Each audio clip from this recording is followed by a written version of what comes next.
So you have your visa and you're like, okay, I guess I'm gonna live in Japan. And so you take a plane, you arrive at the airport, and what happens? It really depends firstly on your visa.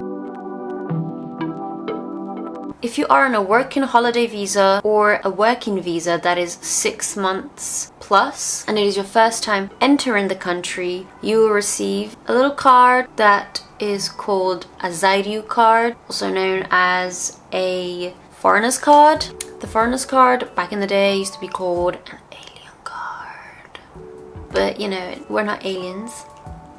Once you receive this card, you will receive also a paper alongside it, and they will tell you that you have 14 days to register in your city hall. It is important you do that so that the government kind of knows that you are a citizen, a registered citizen. So you have to go to the city hall in the area that you live. Yeah, it's just called town hall. I don't know, whatever area you are, just search town hall and go there and take your Zairyu card, and there's some papers to fill out. I think unfortunately most of these papers are all in Japanese still, and so I don't know, I remember when I used to live in Sangenjaya, the town hall, there was like one very nice little lady that spoke a little bit of English, and it was actually the most helpful. So yeah, you gotta register who you are and your address. On a little note, if you are on a modeling visa, a modeling contract for 3 months, you do not get a Zairyu card. You are considered a short-term resident. Therefore, yeah, you don't get a resident card, and therefore you also cannot apply for a bank. You cannot apply for a cell phone. Well, let's talk later about in the parliament section. But yeah, if you are coming in as a model, basically you just get a stamp in your passport, a visa in your passport. You know, you can extend it, you can do all that, but that depends on with your management, with your company. It depends what you're doing here in Japan, so can't really talk about that, but you can extend it, and I guess that's all I have to say. That moves to my next point, where to live. I mean, I can only really talk about Tokyo, and of course, as of recent, I am in Yokohama, but that's a little bit not as relevant, I guess, because it's all kind of like the same process. So the moment you have your 6 months to 1 year visas, it's important that you do like all the important things. For example, trying to open a bank account, trying to make a cell phone, also maybe trying to rent, but that one overall is just as a foreigner, it's difficult, man. If you are with a company that does give you housing, for example, I know some English teaching jobs either help you find housing, either pay for your housing, or yeah, they help you find a place and you just pay all the fees. Or there are temporarily monthly apartments which are overly priced, but you have your bills included, it's a monthly contract. I do have a friend that, for example, she has been here for a few years, and I think she was able to rent an apartment under her name, being a foreigner. And I know that that can be it's very rare, not rare, but like, so let's talk about fees. Fees in Japan, you minimum have to pay, of course, a deposit, and then there is the key money, what we all really hate. Key money is a very old system Japan had back in the days as a way to kind of protect the landlord, to, you know, have that extra income, kind of like, thank you for letting me rent your apartment. It is a system that still is included nowadays, which can make your bill completely expensive and you do not get that back. For example, if your rent is $1,000, you'll pay the $1,000 month upfront. You will pay the deposit as well of $1,000. You might get the agency fee, which is also at least $1,000, and you will pay this thank you money, which you also do not get back, which is probably like $1,000. Aside that, you have all these little tiny bits of extra stuff that you include. For example, maybe some sort of insurance, maybe definitely like some cleaning service, and all these little bitty bits that you should just really double check before like renting an apartment here in Japan. Contracted houses here are usually around 2 years. Every 2 years you have to pay this whole fee all over again. It's like, even if you plan to stay in the same place for like 10 years, you have to, every 2 years the contract renews and you have to pay this extra fee. Monthly apartments, they are overpriced for what they actually are. Some of them include bills, some of them don't. Usually the system is either a smaller deposit, or there are some situations where you pay the deposit the same amount of the rent, so like $1,000, $1,000, $2,000, and then when you move out, they charge you, like, for example, $150 for the cleaning services. There are a lot of old houses here in Japan. So there's like 2 types of monthly rentals for foreigners. There are either the ridiculously expensive ones, where like everything is brand new, everything is like, it's marketed towards those foreigners who are probably like in banking, finance, IT, tech, like people who have like a shit ton of money to be spending. And then there's also these like broken God, I'm doing such a great job of talking highly about these things. Then there's like apartments which are a little bit less taken care of, and they are aimed for foreigners, mainly foreigners who are here for a shorter time, maybe foreigners who are on a lower salary, maybe foreigners who, yeah. Anyway, there's a lot of different sides. It really depends what kind of house you're going for. My experience, I have lived in those kind of like not so great apartments. A completely different option that you can have as a foreigner living in Japan is, for example, and this process is a lot easier, and I've done this route many times. I currently do this route right now, is renting an apartment with a Japanese person. So kind of like room sharing, or if you are partners, house sharing with your partner. That has been probably the best ways that I've lived in more kind of like better quality apartments. For example, in this apartment, it is currently, you know, the Japanese holder, and I am an addition.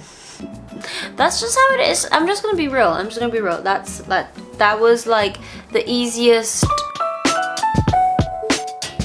So apartment prices, it really depends on the area. I think you can definitely get an apartment from like 60 to 70,000, starting as a really tiny room, a 1K just for yourself, with a tiny kitchen, a tiny like 1 whole unit bathroom. I think that's maybe like a starting price. This is like a contracted 2 years that I'm talking about. I think if it's like monthly apartments, they could be like 80 to 90 per month. It really depends what is easier for you to get. Remember what I mentioned earlier about being a foreigner in Japan and how it's really difficult. I think there's a place called Leo Palace as well. Like, I think they completely focus on helping foreigners. I think like Fontana, I've rented with them before. Fujimi House. There's like quite a few like this on the like lower end apartments that are kind of more cheaper to rent, where you can also have like a 1 room and there's like a little loft bed and like on the top.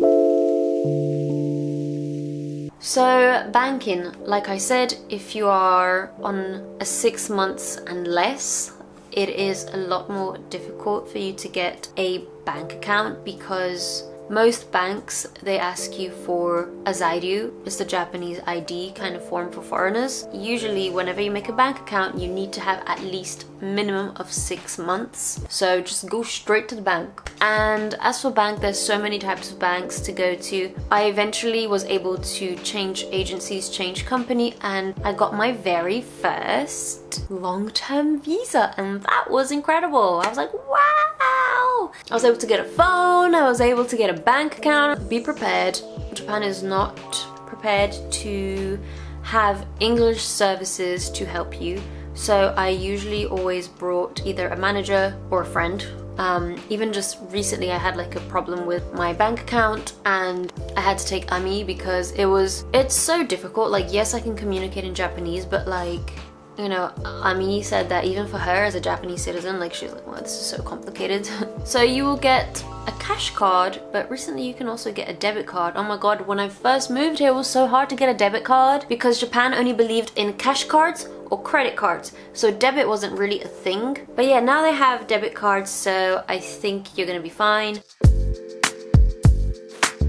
Phone-wise, the only ever time I had a contract phone with a 2-year contract kind of situation, which you can do here as well. A company I was working with did that for me. But as a little tip, if you do have an unlocked phone and you just want kind of like data SIM card, you still need a Zydu. But you can check out Mineo. The price that I pay is 3,000 to 4,000. If you go through companies like SoftBank or AU or other companies like that, I do believe that it's a bit more on the pricier. 10,000 yen, I don't know. I think I just remember seeing that.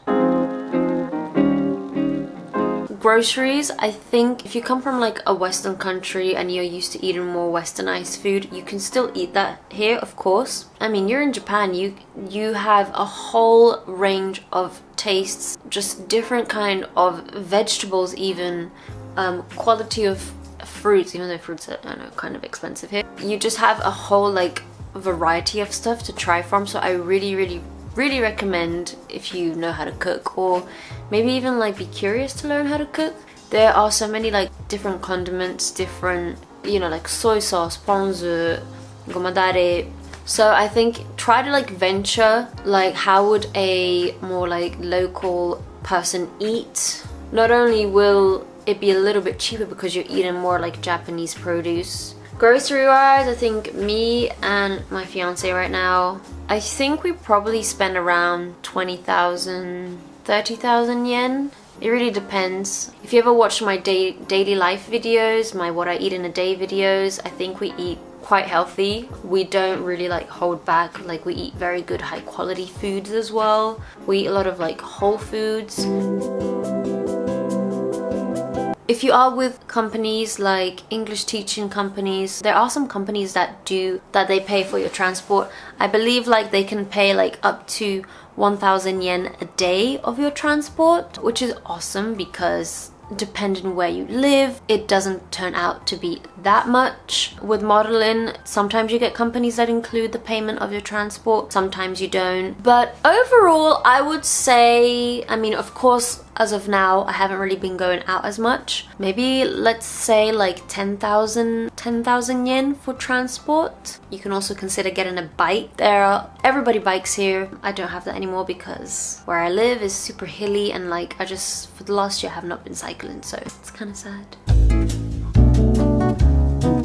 If you do have a driver's license, I highly recommend you try to translate your driver's license so that you can use it abroad internationally, because one thing I wish I had done earlier, I don't drive, but I wish I had implemented is to go on more drives, more long drives, and kind of get to know even like little places like near Tokyo, like Chiba, or like go to all the way to Izu. Like there's so many like beautiful areas that I wish I had started to visit a lot earlier in my Japan life. Yeah, you can rent a car for the whole day or for like a few days. I think it's like Nippon Rent-A-Car or something. Also, if you are someone who loves to do constant drives, just like day drives, we do car sharing. So we do particularly like Times car sharing. The system is you pay monthly 1,000 yen just to kind of have like the membership.